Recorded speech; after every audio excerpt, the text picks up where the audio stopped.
Le président de la République, vu la Constitution telle que modifiée par la loi numéro 11002 du 20 janvier 2011, portant révision de certains articles de la Constitution de la République démocratique du Congo du 18 février 2006, spécialement en ses articles 61, 69, 79, 85, 144 et 145.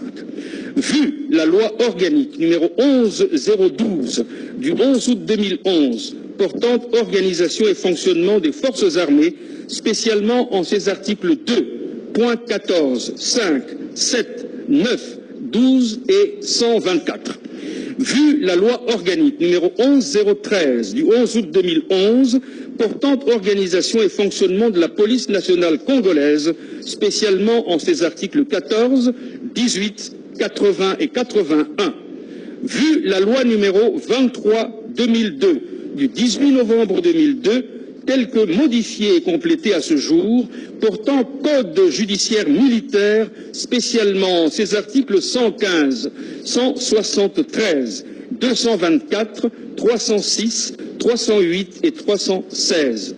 Vu l'ordonnance numéro 20016 du 27 mars 2020, portant organisation et fonctionnement du gouvernement, modalités de collaboration entre le président de la République et les gouvernements, ainsi qu'entre les membres du gouvernement, spécialement en ses articles 62, 63 et 64. Vu l'ordonnance numéro 21015 du 2 mai 2021 portant proclamation de l'état de siège sur une partie du territoire de la République démocratique du Congo, vu l'arrêt sous R-Const 61 TSR du 30 novembre 2007 de la Cour suprême de justice, toutes sections réunies siégeant en matière d'appréciation de la conformité à la Constitution du règlement intérieur du Congrès. Vu l'arrêt sous R-Const 1200 du 13 avril 2020 de la Cour constitutionnelle siégeant en matière de contrôle de constitutionnalité, considérant que la situation qui sévit dans la province de l'Ituri et dans la province du Nord Kivu est de plus en plus préoccupante de par sa nature et sa gravité et qu'elle constitue d'une manière immédiate une menace contre l'intégrité du territoire national, affectant ainsi le fonctionnement régulier des institutions. Considérant les conséquences néfastes de la crise sécuritaire provoquée par ce cycle récurrent de violence qui impose la prise de mesures exceptionnelles en vue d'endiguer ces menaces graves et de sécuriser les populations et leurs biens. Vu la nécessité et l'urgence, le Conseil des ministres entendu ordonne. Article 1er.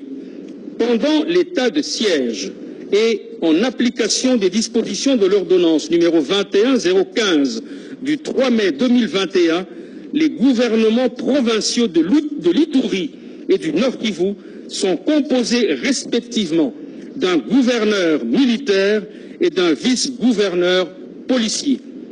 Le gouverneur, le vice-gouverneur et les autres autorités des entités territoriales décentralisées et déconcentrées de ces provinces sont nommés et, le cas échéant, relevés de leurs fonctions par ordonnance du président de la République sur proposition du gouvernement, le Conseil supérieur de la défense entendu. Les gouvernements provinciaux ainsi que les assemblées provinciales des dites provinces, telles que définies à l'article 198 de la Constitution, sont suspendues et leurs prérogatives sont transférées aux autorités militaires provinciales visées à l'alinéa précédent. Toutefois, les membres des gouvernements provinciaux et assemblées provinciales suspendues continuent à jouir de leurs avantages sociaux. Article 2.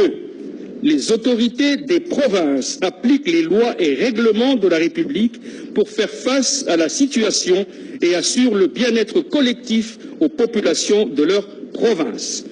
Dans l'exercice de leurs fonctions, le gouverneur relève du ministre ayant la défense nationale dans ses attributions. Les autorités provinciales disposent de l'administration publique de la province, de la police nationale congolaise et de tous les services nationaux en province. Le cabinet du gouverneur de province est composé de 5 collaborateurs nommés et, le cas échéant, relevés de leurs fonctions par arrêté du gouverneur de province. Article 3.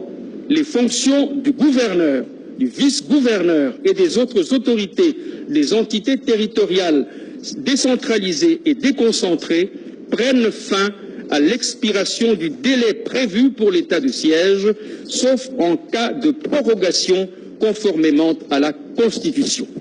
Toutefois, il peut être mis fin aux fonctions du gouverneur et vice-gouverneur militaire par ordonnance du président de la République avant la fin de l'état de siège en cas de nécessité.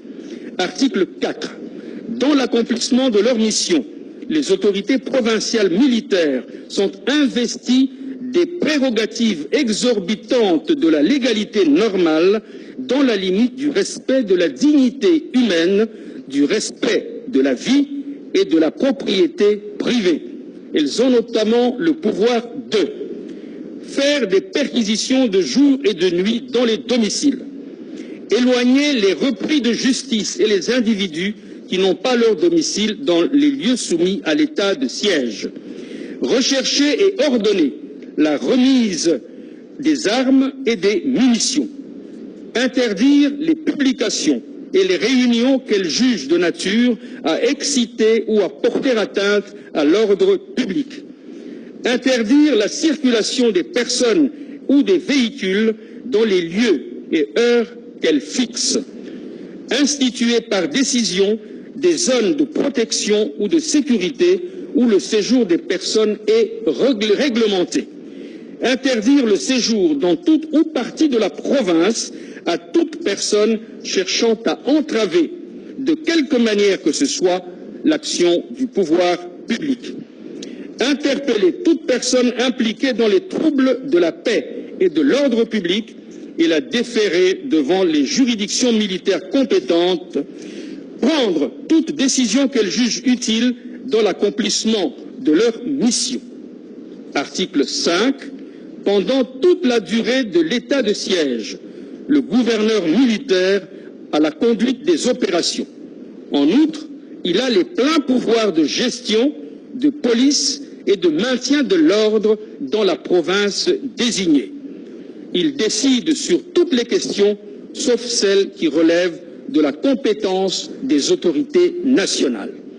Article 6.